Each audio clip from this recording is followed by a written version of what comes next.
Isaya 60 na ule mstari wa kwanza inasema, ondoka uangaze, kwa maana nuru ya Bwana imekuzukia. Kwa maana ya Isaya alikuwa anasema wakati anasema nuru itakapokuzukia, kwa sababu ukishakuwa na Mungu ndani yako, ukishakuwa na Roho Mtakatifu ndani yako, kwa maana nuru imeshakuzukia. Kwa hiyo inatakiwa uyatekeleze yale Mungu aliyokuahirisha katika maisha yako. Kwa maana siku zote katika Biblia anasema, kitabu cha Mathayo, unapotaka kuwasha taa anakuambia iweke juu ya kiango iangaze, lakini usiweke chini ya pishi. Kwa maana siku zote Mungu akishakubariki lazima uwajibike katika maisha yako kutenda yale ya Mungu.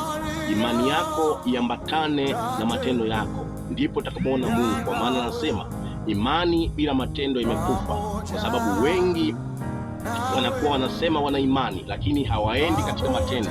Kwa maana Mungu hawezi kutenda katika maisha yako.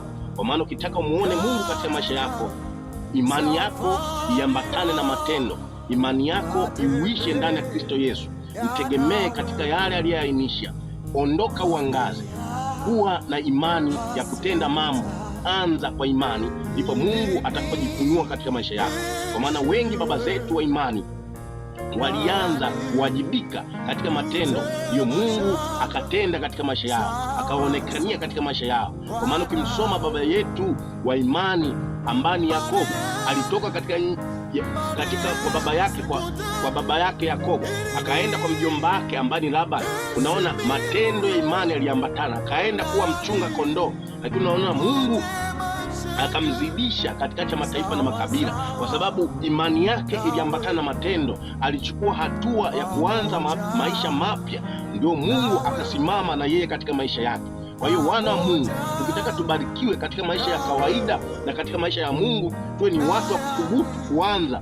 Tukianza naye Mungu ataweka mkono wake mahali ulipoanza, kwa maana yeye ni Mungu wa baraka. Kwa hiyo anakwambia siku zote, alicho nacho mtu ataongezewa, asilo nacho atanyang'anywa. Kwa sababu nini? Anaangalia kwamba una nini. Hata Musa wakati amefika bahari ya Shamu, Mungu anamwambia Musa, una nini? Akasema nina fimbo. Akasema piga maji.